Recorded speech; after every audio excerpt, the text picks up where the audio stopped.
Welcome to Practice Growth, the podcast that combines business and wellness to help you do your very best as a therapist. Get ready to learn from seasoned clinicians about self-care, therapy, and running a business. Now, here's your host, Stephen Quinlan.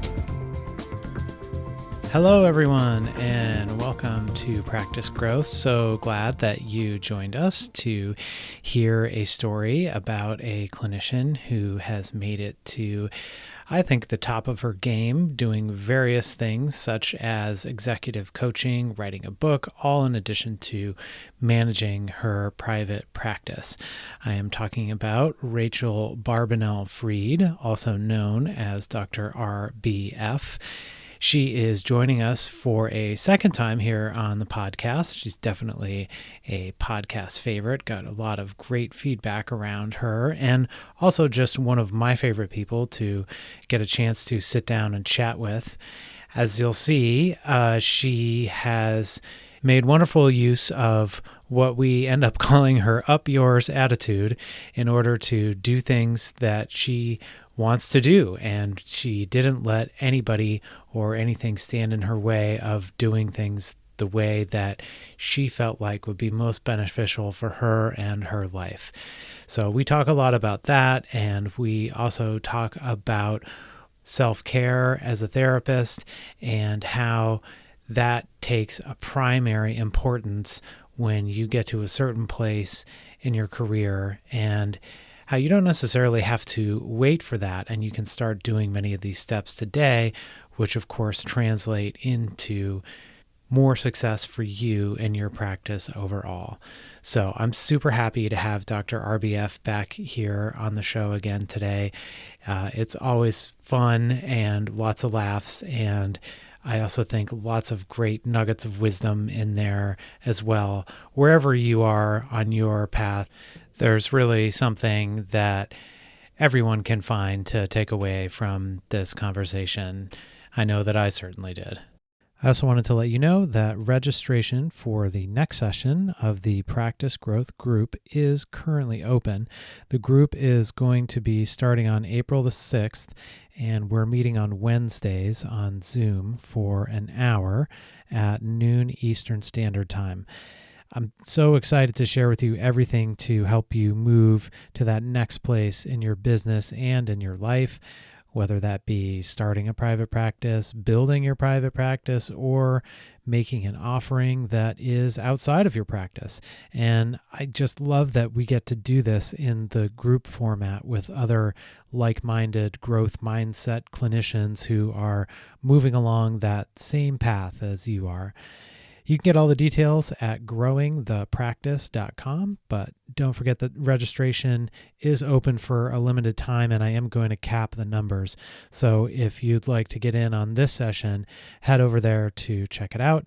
I also have my 5 free tips for therapists to avoid burnout that are available there as well.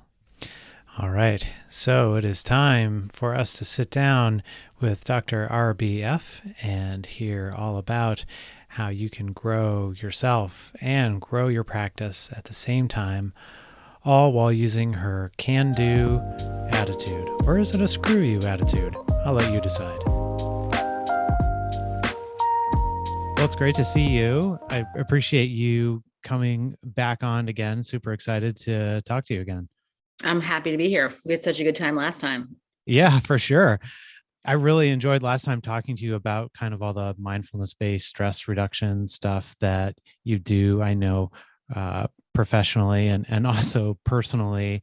I thought I should let you know that both my wife and I now have gratitude alarms set on our phone, which go off every day. Nice. Yeah, so that's been awesome. But I wanted to get the chance to sit down with you and talk to you also about just your practice in general from like a business standpoint, and also maybe how you integrate some of those strategies that we talked about before of just managing your own self-care as a therapist and what that's been like for you. So I guess I wanted to start with just a sense of what does your practice look like today? What kind of things are you doing? Like, is there anything kind of outside of just the practice that you do? And just give us a general snapshot of what things look like. So my practice is my clinical practice. I would say I have my work life is sort of split into three chunks. So I have about 1/3, which is sort of straight up psychotherapy. Mm-hmm. 1/3 is executive coaching. Mm-hmm. And then 1/3 is falls under the rubric of other.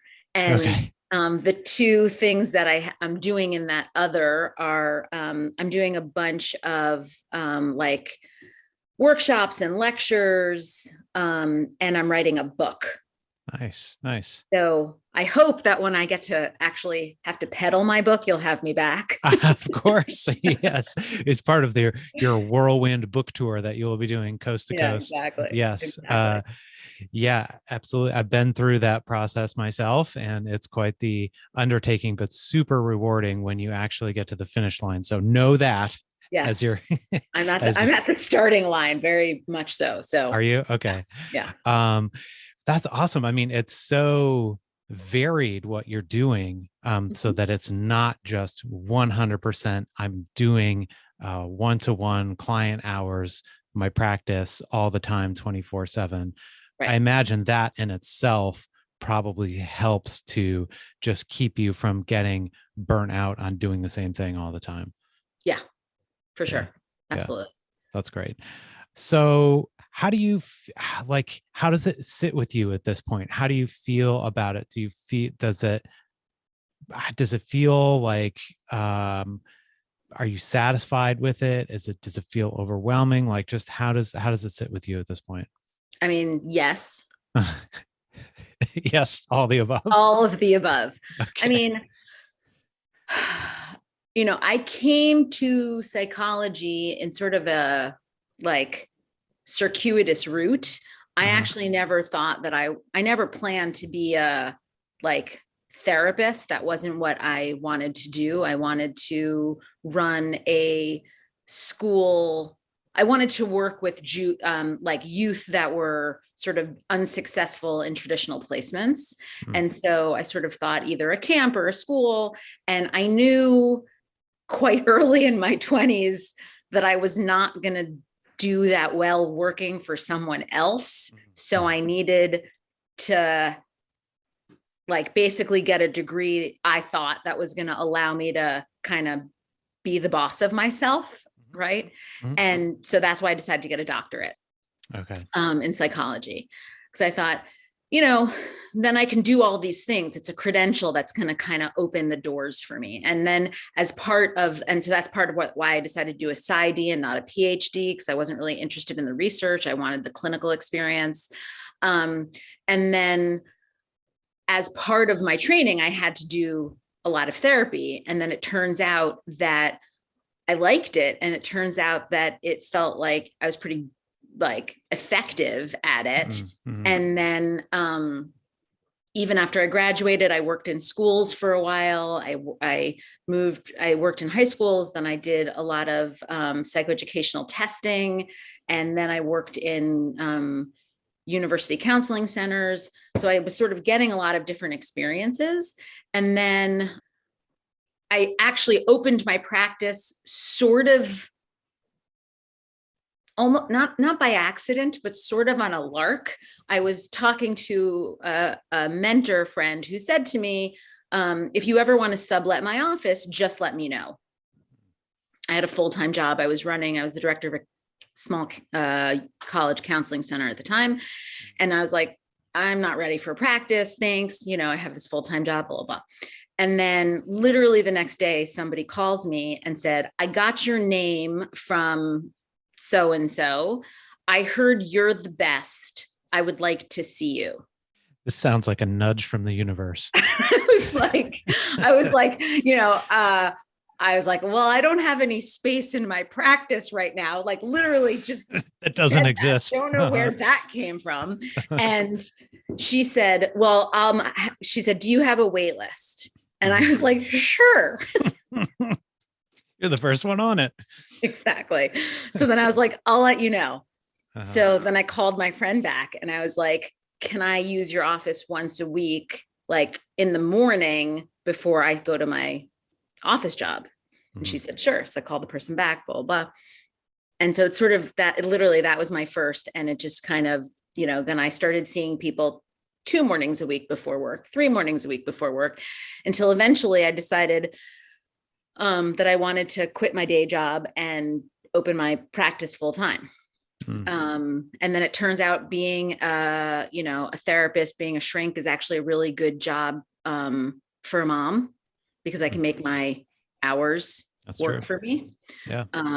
And the best thing I have found about my career and my practice in general is that by following my passion, by following my interests, it's really worked for me, right? So I did all this training to work with adolescents. And then truthfully, I got burned out of working with adolescents.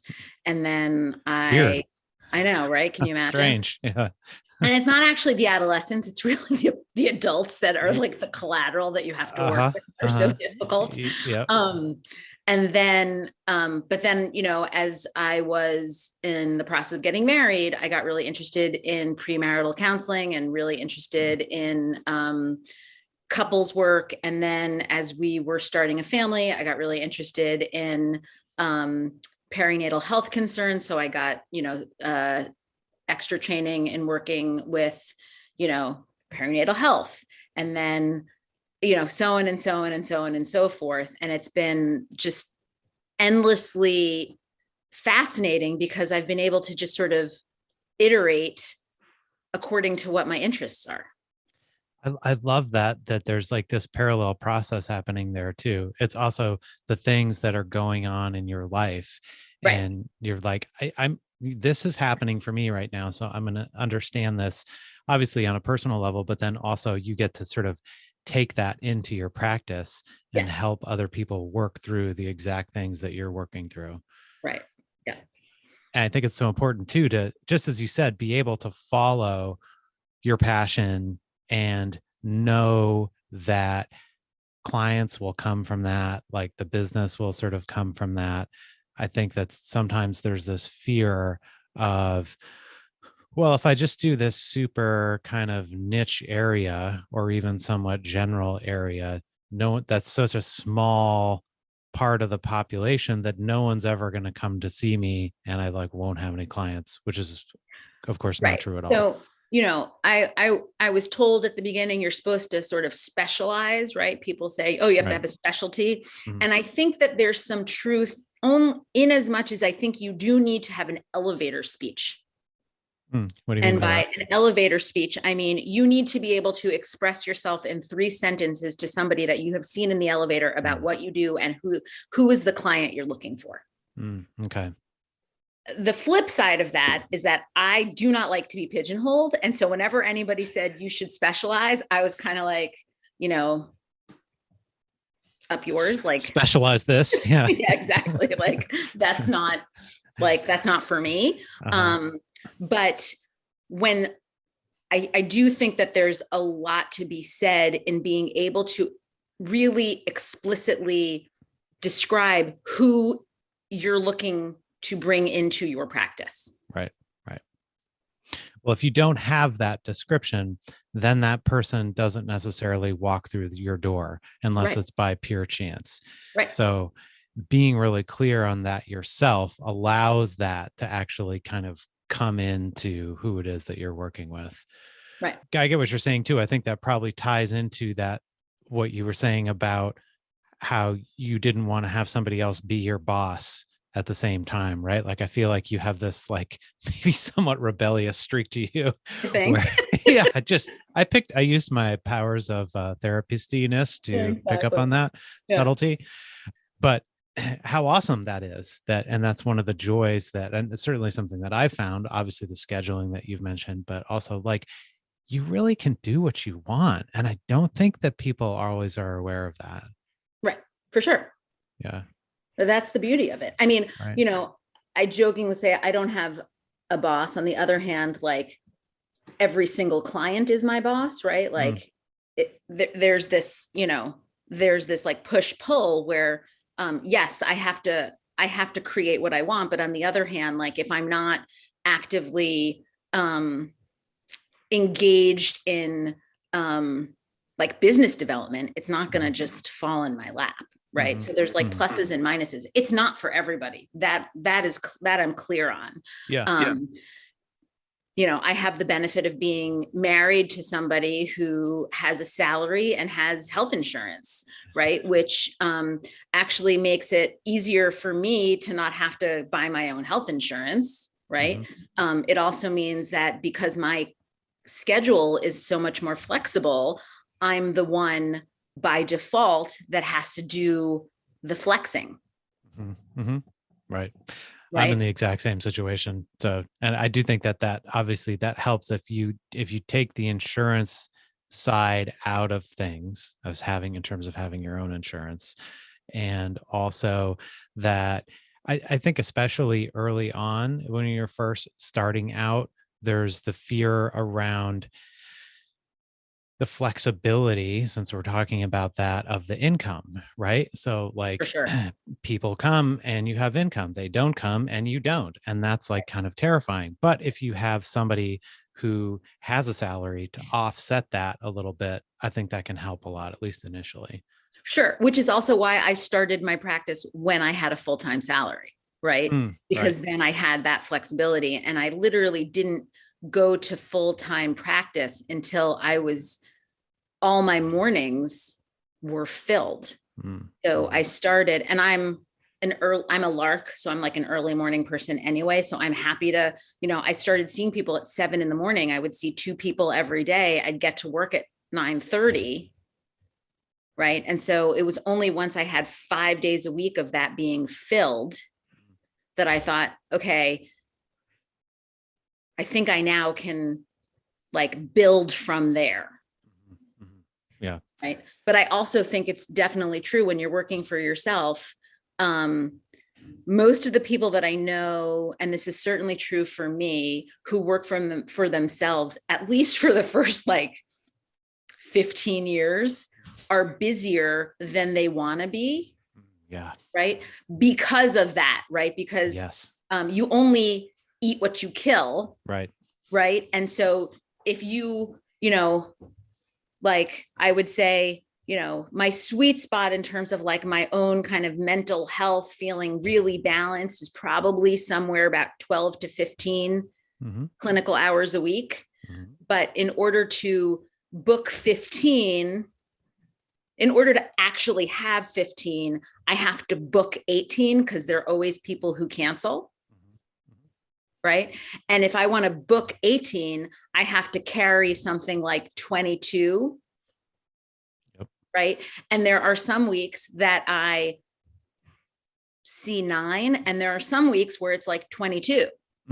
Right. Yeah. And it gets crazy. Yeah. That is, I so relate to that, because it's difficult to balance that. I mean, obviously there are factors that are outside of your control, right? I mean, people show up or they don't show up.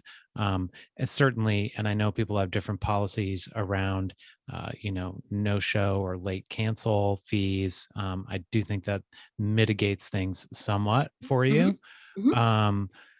But I love what you said about getting to that place of knowing what your number is, because this was something that it took me, just as you said, several years to get to a place of, okay, I know exactly on a weekly basis, or even like down to a daily basis, what my number is. And once I go over that, I'm toast, and it doesn't feel good, and I'm less effective, and all of those things. So you have to weigh that against that fear of, oh no, I'm not going to have enough money at the end of the day. Right. And I think like, one of the things I learned in my internship also is that part of it is also, some of it's like muscle memory. So for me, with the flexibility, right, I actually prefer to like stack my days so that I'm seeing more patients, Mhm. clients, whatever you want to call them, more people on one day. And then I have another free day to do the other things. Right. But one of my really dear friends is like, she can see max 4 people. Mhm. So like she has to spread them out over the week. Mhm. Yeah. It's everybody's different, right? But that Right. said, knowing that thing about yourself. For me, I'm probably somewhat similar to your friend in that, like, once I get to 5, I start to get that feeling of just like, oh man, this is really sort of a lot. But that being said, I've stopped working on Wednesday afternoons just so I can take the kids and my wife can get a break from always having them in the afternoon. And there is that mental space that you get when you realize that you don't actually have any clients that day. It just feels so different. Yep. So I'd love to hear about, well, a couple of things. You said that when you sort of got into the field in general, a lot of that was because you just, wanted to be kind of your own boss and that sort of thing. Were there other things that drew you to the work initially? So turns out that psychology is sort of like the family shop. So Okay. both my parents are in the field, Ah, lots of aunts and uncles are in the field. I spent most of my life saying I was not going to be in the field. This was not going to be what I was going to study, was not interested in it. And then I was doing a lot of like experiential education, working with kids, working with teens. And what I discovered was that I liked working with the kids that nobody else liked working with. Like uh-huh. all the kids that were labeled like annoying or bothersome or troublesome or weird or whatever it was, that were like, those were the kids that I was actually the most interested in engaging with. Mm. And so then I sort of started thinking like, oh, these are the kids, this is kind of like the most interesting thing to me. Like, what's the degree that I am going to be able to kind of use to the best of my, ability? And I was like, oh, I'm going to study psychology. And literally nobody else in my family, in my whole life, was surprised. Everybody else was like, yeah, welcome. Thanks. Yeah, Like, finally. finally like show up, Right. we've been waiting for this. Okay. So Okay. that's kind of how I see. that happened. Okay. So once you kind of got done with school and you fell into this practice, take us through kind of what happened from there. And if I'm remembering correctly, you kind of built a practice a couple of different times. Is that right? That's right. So Yeah. I did my training. So I did my graduate work at George Washington Yep. in DC, and then my internship there, and then I had a postdoc and a job, and I was working, and I lived in DC for about a decade total. So I was like, I had established myself. I had a full-time practice there. Then I got married, and we knew we were moving right around the time that I was having my first baby. Mm-hmm. And because my husband's he's a doctor, so their year, he's like an academic. So Mm-hmm. the academic medical year goes from July 1. So we knew we were going to move. We knew he was looking for another position. We knew we were going to move in June. And like, so my first kid was born in October. So it didn't make sense to me at that time to like close my practice for maternity leave, then open for 2 months, then close it again. So I closed my practice before and just stayed closed until we moved. And then we ended up moving to Boston, and I had to restart my whole everything in Boston. So I did that. Were you worried about that at that point? What was that like? How did you feel like that would go? Yeah, I was worried about it. Uh-huh.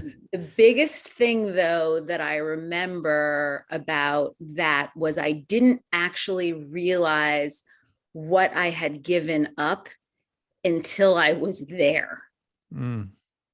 right? Because I had spent a decade building my community in DC, and it wasn't until I went to Boston and was trying to like get myself up and running, and I realized, and Boston is an extremely affiliation driven city, Mm-hmm. right? Like there are all these big universities, Yeah. and it's really about like who do you know, and Mm-hmm. Mm-hmm. Sure. but going back to your sort of very adept comment, noticing that I'm a little stubborn, slightly rebellious. Yes. Yeah. So I was going around and meeting people, trying to like make inroads. Uh-huh. And I was meeting with all these people, and people were saying to me, there's no way you're going to be able to open a practice and not take insurance. Yep. And not be affiliated. Hmm. So was this kind of a screw you to those people as well? Totally. Like the more that I heard that, the more I was just like pissed. And I was like, I guess I know how to get you to do something now. I'll just tell you can't do it. Tell me I can't do it. Exactly. And so I did it. And it was, the good thing was that I sort of knew how to do it before I found a space to sublet. Which also really enabled me to keep my boundaries really tight. I had these hours to offer, right? Yeah. So I couldn't see people whenever. I think it's also really important in those hours that I had, I made sure, even if I wasn't seeing people, that I was doing things to promote my practice. So working on my Psychology Today profile, or connecting with other people, or literally I would make myself, if I wasn't actually meeting face-to-face with somebody who I hoped would be a new contact, I was sitting in my office, like trying to will my practice into being. Yeah. Tell me about that decision to not take insurance, because I think that is something that a lot of people hem and haw about. And was that something that you always did, even when you did kind of your first iteration of your practice? And if not, when I was in full-time practice in DC, I took insurance. Okay. And from an ethical and a political standpoint, I would love to be able to take insurance. I really think it's important. In terms of like access to healthcare, for sure, and especially when I was trying to build my practice and numbers were important. I mean, when I was in full-time practice before I had kids, I was seeing about 32 people a week. Wow. What was happening in DC was that I was paneled with Blue Cross Blue Shield, and I was seeing people who had Blue Cross Blue Shield, and the insurance was still refusing to pay me. Right. And so then when I moved to Massachusetts, I was like, I'm not going to do this. I don't want to be full-time right now. I had like an infant at the time. Right. But it was also, Massachusetts was, I'll remind you, and our listeners, right, that Massachusetts was the first place that had universal healthcare. So the healthcare landscape in Massachusetts was and continues to be very different, right? Like a lot more people take insurance. The insurance pays much better than most places. Like I'm now in New York, and the insurance situation here, which I understand is like better than lots of places in the country, is abysmal. But I just was like, it didn't make sense if I only had at the time, I think I had a total of 12 hours that I was trying to fill at the time, 2 days. It didn't make sense to be seeing patients on insurance because there's all this like paperwork and collateral and you have blah, blah, blah. So I just like, I'll just reduce my fee. Right. Which also then, because if you're taking insurance, you can't reduce your fee if those people, like it gets you stuck in a lot of ways that I just Right. didn't want to get stuck. Yeah. And so certainly in the first year, I saw people who paid me very reduced Mm-hmm. fees. Mm-hmm. And that was okay with me because it gave me a lot more flexibility than if I felt like I had to take insurance. I see. And so, I mean, there's also that added benefit of those hours that you were describing. Like, first of all, you had them very sectioned off in terms of I'm subletting. So I only have from here to here. This is the time that I have. And I have this blossoming family and all these other sort of obligations. You realize that the hours that you spend on the phone chasing down those hours that are not insurance isn't paying for you, you're also like paying for that one Right. way or another because it's your Right. time. Right. Which is another thing that I feel like is difficult to get to eventually, of that, like, this is what my time is worth, and and what do I want to be spending my time doing. I just think about how like draining that is to be on the phone with and get, oh, I'm sorry, this is the wrong department. I mean, we've all, had that phone call, which you're just like, you've got to be kidding me right now. Right. Okay. So you made that decision then to sort of to not take insurance. You were rebuilding your practice for a second time. And how did that go? What was that like? I mean, all in all, it went pretty well. I felt like I mean, it was certainly frustrating, and it was, in the moment, it's frightening and overwhelming because you're like, how is this going to happen? And I will share with you that I remember who sent me my first patient in Boston. Uh-huh. And because you were so appreciative. I was so appreciative. Yeah. Yeah.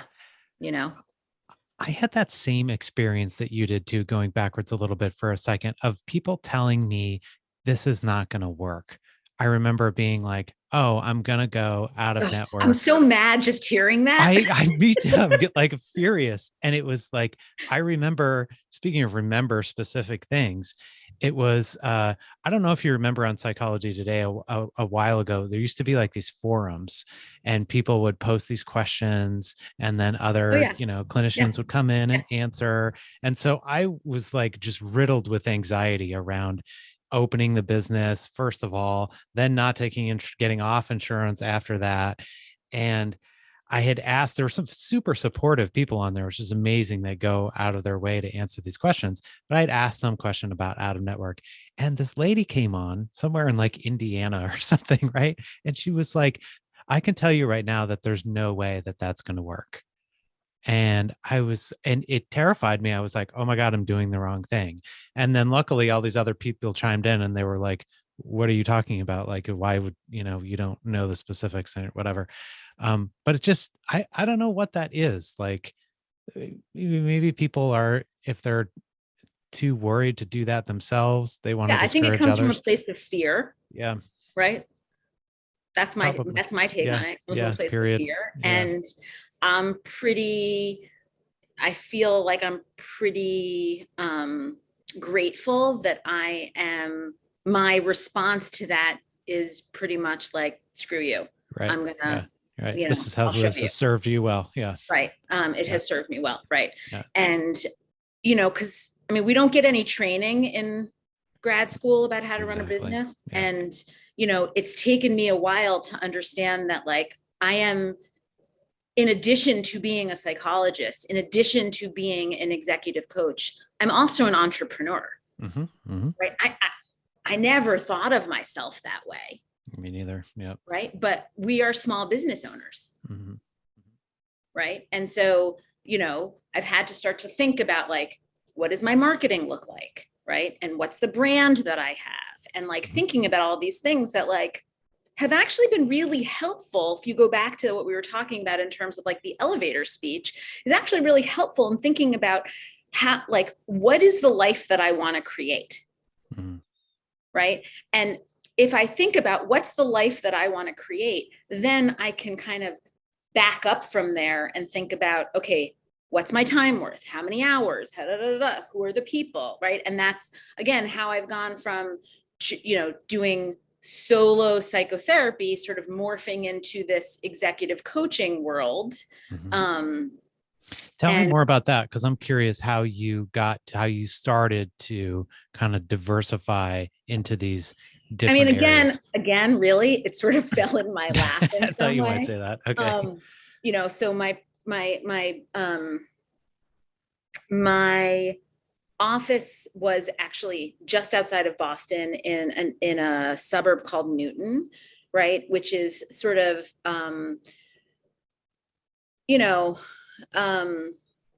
it's right outside of the city. So it's like got a lot of people who are kind of working in the city in high powered positions who have their families living in the suburbs. So as I was aging, I started seeing people who were like higher and higher in their professional world, right? So heads of hospitals, large law firms, biotech, that kind of thing.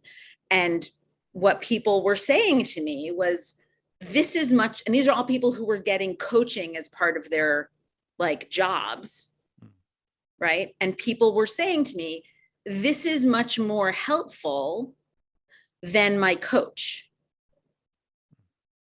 And I was like, oh, that's interesting. Okay, glad it's helpful. And then my friend, who's also a psychologist, who we met in grad school, who was at the time living in Hawaii, said, I'm going to go do this training on how to be a coach. Do you want to come with me? And it was in February in Santa Cruz, California.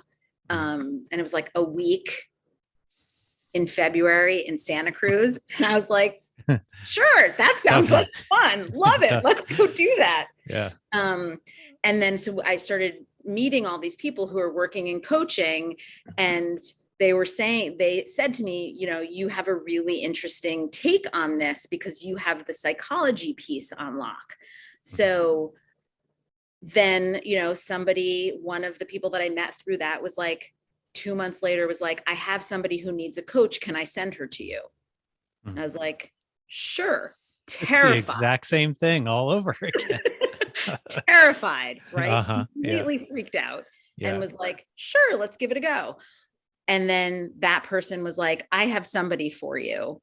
Can I send you somebody else? Sure. Right. So then I realized I liked having that as part of the mix, because wherever I go, there I am. Right. So I'm bringing my same self with my same skills and my same stuff, right, to these people.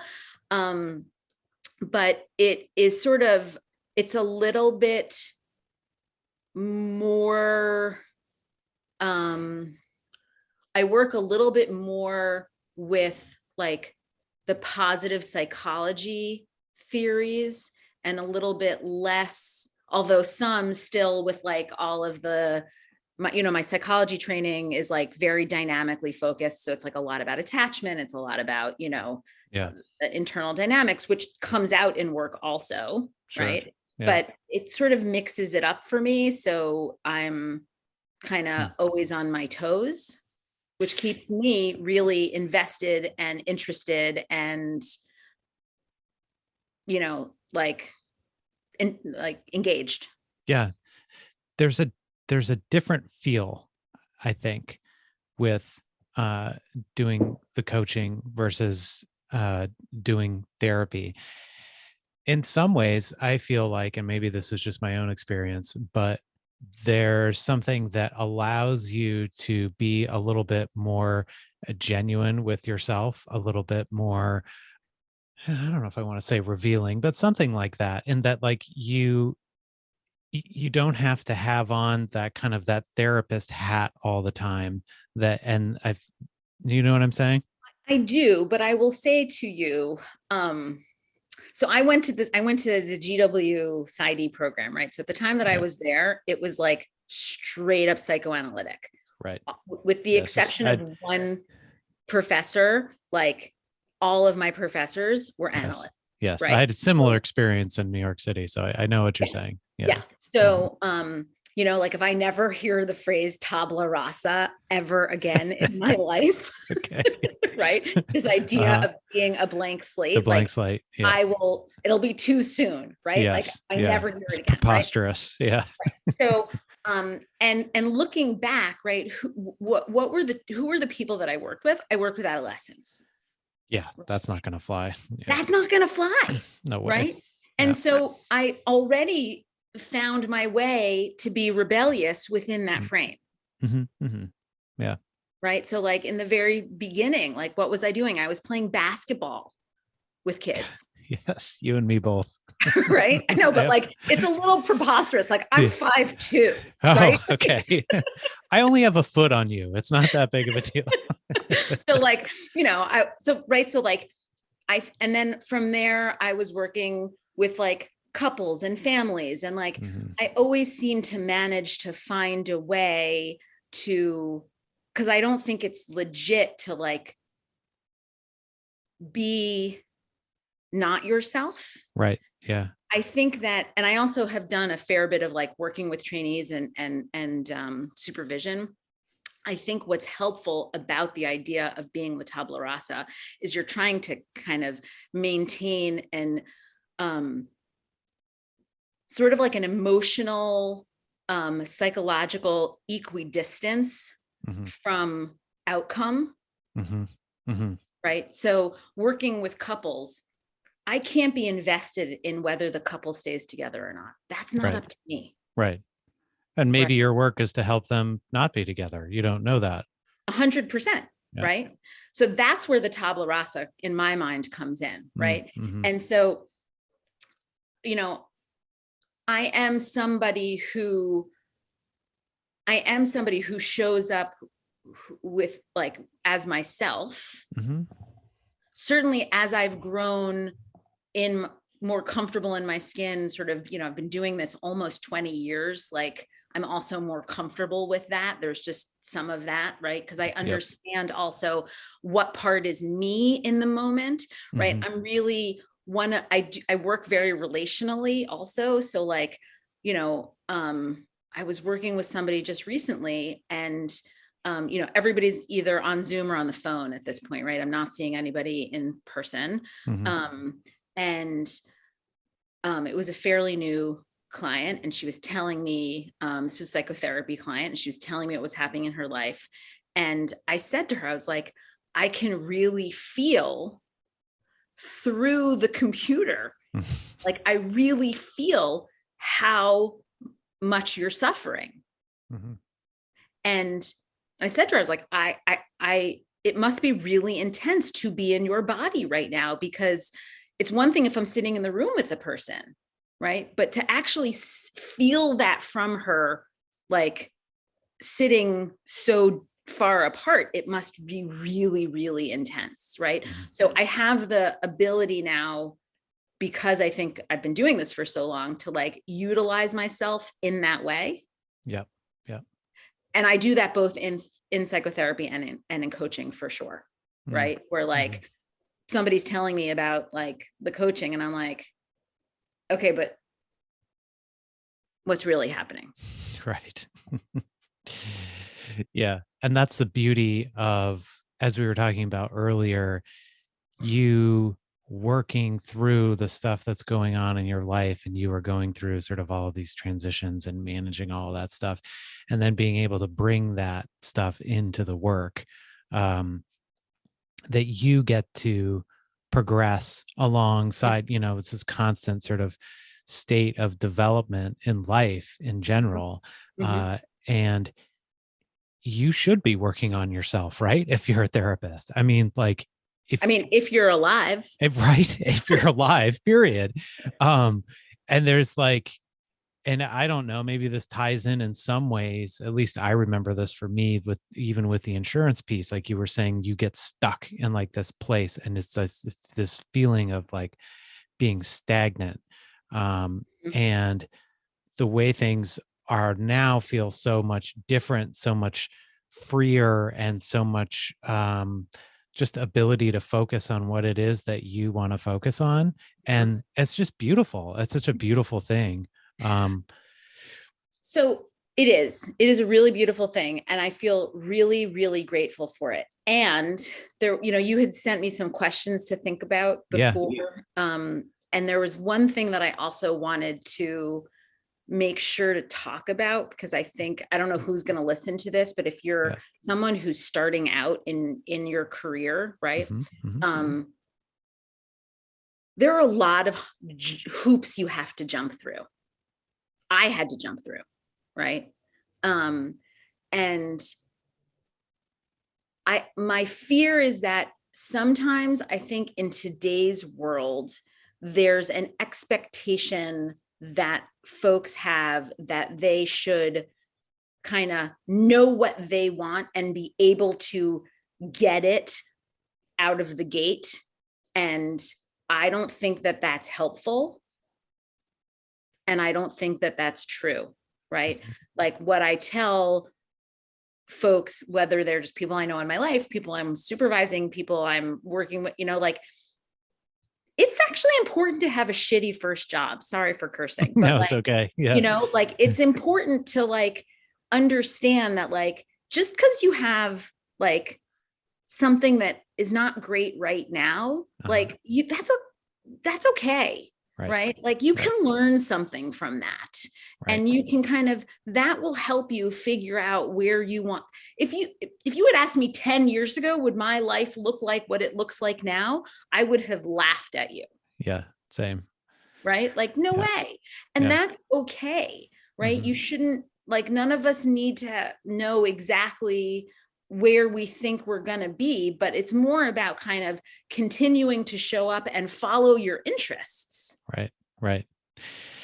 It's such a great point. I'm so glad you brought that up, because I feel like it's something that I also see in a lot of like college students that I work with today, or even like, high school juniors and seniors. Yeah. There's so much pressure that it's like, you've got to figure out, all right, so what do you, that's the question that you get. So what are you doing? What's your major going to be? What are you going to do? Like, what company are you going to work at out of the gate for the next 30 years which is such an old school way of looking at things that really doesn't even apply anymore. Like people don't stay at the same places. And there's like the lessons that you get from having a shitty first job or whatever, is there's so much value in that. You may not realize that completely at the time, but you're getting, it's like a bad relationship, like you're getting stuff out of that you're gonna bring to whoever the next person is. That's right. And that's part of why it's so important to, back to your elevator speech again, to know what it is, like, at least, or maybe not know, I should say, but like to question what it is that you want your life to look like, to just keep asking yourself that, like, how do I want to feel a couple of years from now? What do I want? What's my pie in the sky even dream of what it is, how I want things to be? And keep asking and keep wondering. And then eventually these things kind of, as you were saying, sometimes just fall in your lap. I don't know if that's you're sort of manifesting something or something, but you're opening yourself, I think, to that possibility. For sure. And I think, when we talk about manifesting, and I forget who the quote is, it's like, manifesting happens, right? Luck happens to people who prepare for it. Right. I didn't know what I wanted my life to feel like when I started, except for that I was pretty sure I wasn't going to do well working for someone else. Right. Like, that was really like, that was like in the early 20s, I was like, I had that much self-knowledge. Right. Well, that's a fair amount, I think, when you're 20 or 20 years old. Yeah. That's a starting place. Which didn't mean, right, that I didn't work for people, because I did. I worked for a lot of people for a long time. Sure. Right. so it's like, now I know I'm writing this book. So that's sort of my goal for 2022, right? To write this book, which means that I have to keep saying no to things. I have to be really clear about what I'm editing from my life in order to make space for this book. Yeah. Yeah. Right. So it's this constant sort of dance of self-awareness and like, what's gonna feed me the most. Right. And, we recently relocated. So we're in New York now for the last 6 months. Right. So it's like, okay, that means what for my practice? And actually, because of the pandemic, it has meant that I am just as busy as I was in Massachusetts. So, and actually for me, and I think for a number of people, but like actually having everything be virtual has actually worked for me really well. When I was first in doing this 2 years ago in Massachusetts, I was doing a lot of walking, talking on the phone with people. Where I live right now is a little bit too loud outside, so I can't walk as easily. But I've learned, I do other things. I've learned how to stretch by talking to you right now, standing up. I've got a standing desk. I sit for half, I stand for half. On the other day, I had one of my long time patients from Massachusetts was in New York. So we met for a walk together. So it's enabled me to be creative and flexible with folks in a way that's been like both, certainly was sort of terrifying in its unknown at the beginning, but it's actually, I think, added a lot to, who I've been able to be present for. Yeah. It's interesting because I remembered I was just talking to a psychologist friend of mine in a consult group about the early days of the pandemic and how upset we were about we were like, we have to be on this Zoom shit. Like, what is this? Like, I hate this, like, I remember her talking about, cause she works with a lot of young kids too. Like, I feel like I'm like a trained monkey. Like I have to get on and be like, ooh, look at me over here. Like, oh, kind of keep their attention and like, hey, check it out. I'm doing this like weird thing. And it's just like exhausting. Yeah. And we were like, we didn't like sign up for this. Like, I can't imagine like what's, being lost in being in virtual and all of that stuff. And while there certainly is a difference being virtual, being face to face, there are all these things that have come out of that, which we had no idea going into. So again, back to your point about wherever, if you're in a bad first job or wherever it is, like just, I think being open to what is it that I can learn from this? Or what is this even teaching me about myself, about what I want, what I don't want? Right. And just taking that from there. Right. I will never go back to sitting 8 hours a day. I can tell you that right now. Never. Yeah. I don't think I can physically do that anymore. Like because I also have a standing desk that I'm just like, and I go back and forth between like my chair and my standing desk because it's, well, they say it's the new smoking, right? So I was just going to say that. Exactly. Yeah. So do we get any hint about what this book is that you're writing? I feel like I'm super interested. And of course I want to read it when it comes out. So give me just a nugget of like what it is that you're working on.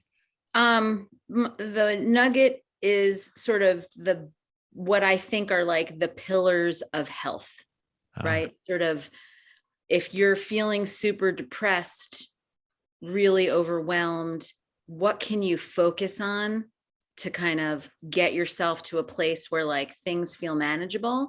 And if you feel like, things are pretty manageable, what can you really focus on and hone in on to get yourself to thriving? I love it. That's perfect. Are any of those things, just briefly for yourself, like in terms of managing the sometimes really difficult job that we both do, what are some things that have been helpful for you in that way? Right. So I'm not going to give you the whole, thesis of the book because Yeah, no. You don't by have the to do book. that. Right. But, I think one of the things that I have learned again and again and again and again and again and again and again and over and over and over and over is the importance of recovery. Right. In what way? You can't do anything if you're flat out, burned out, overwhelmed, and just done. Right. So I take my self-care very seriously. Like it sometimes gets in the way of like my working life, or whatever. Like, right. So like, that's why I'm saying like, I will never go back to sitting 8 hours a day. I remember in my internship, which was in a college counseling center, and I had to sit for 8 hours a day for the first time in my life, really. And I realized I had to exercise every morning. Like I had to like do a hard workout, whether it was yoga, swimming, running, like, or I was just not going to be able to sit because it was too painful. Right. Yeah. And that was a long time ago. Right. Yeah. So, really, and I have a dear friend who, he works with Olympic snowboarders, right?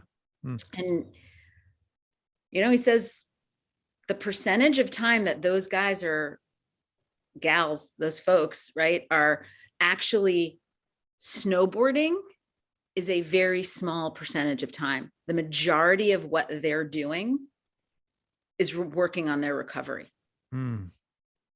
Right. And so I've taken that, like, that's the biggest thing. It's like, what do you need? Do you need, like, for me, I like to get up early and get going. So I'm happy to see people early in the day, but like, I can't, like 3 p.m. I am done, done. Like, don't ask me to think.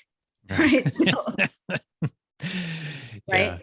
So, and that takes like self-awareness and self-knowledge and constantly checking in, because what we need at any given time is going to be different, right? If you have an infant, that's going to be really different than if you have a teenager, or if you're caring for a sick person, in addition, or you're trying to build your practice, you're trying to close your, all of these things impact us. And so constantly checking in and sort of being aware of what your needs are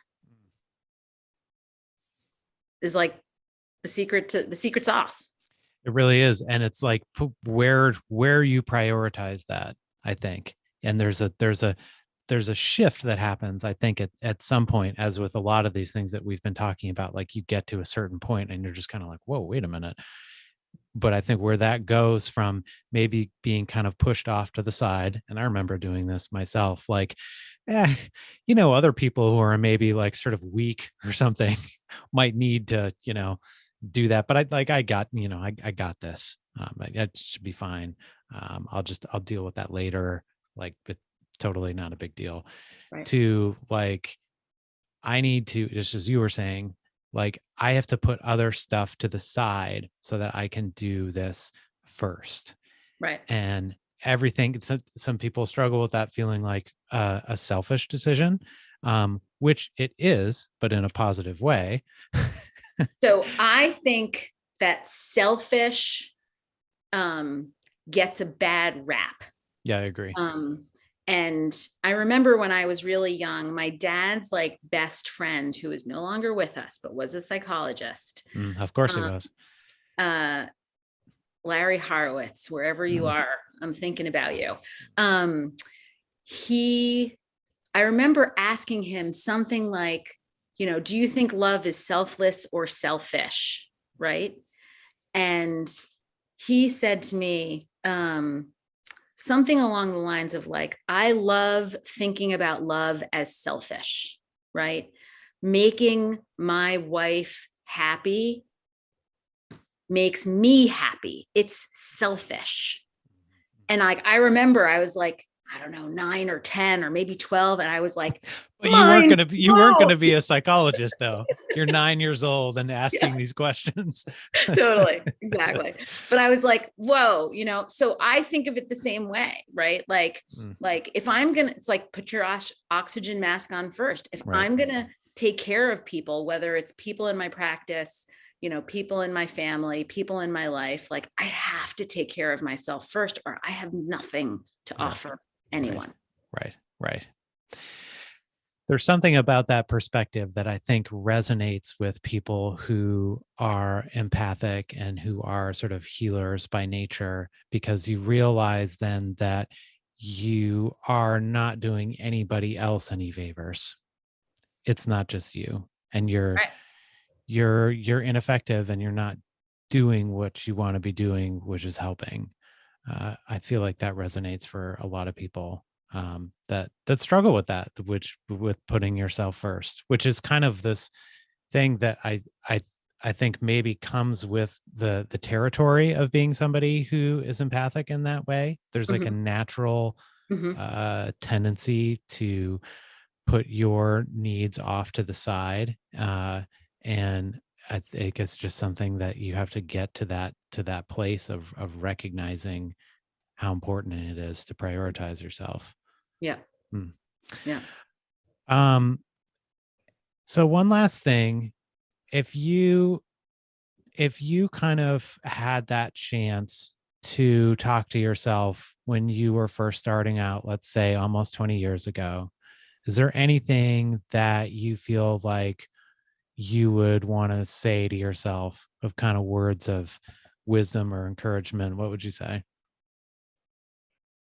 The two things is like what I've done that I think have worked well, right, is like follow my interests.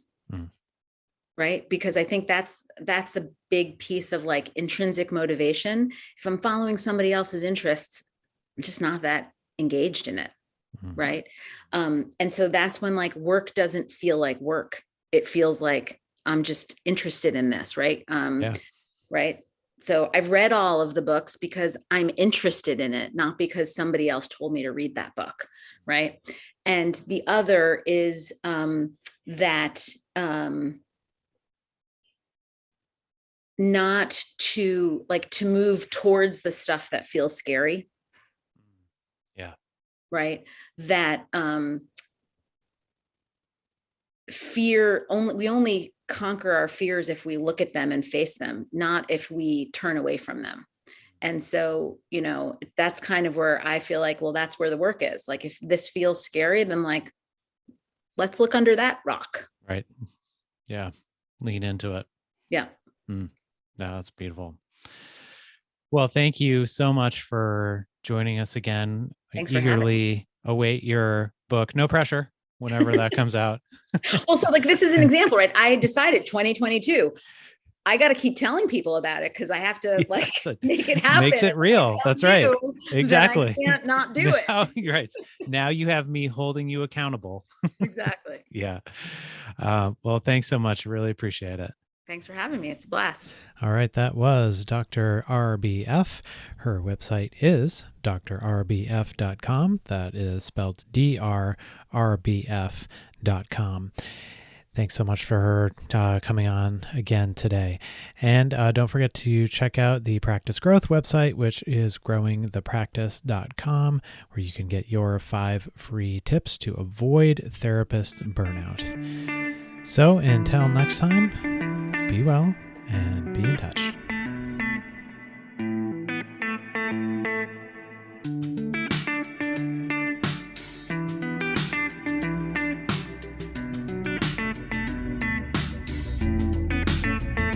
This podcast is not intended as medical or psychological treatment. In no way should it replace treatment from a mental health professional.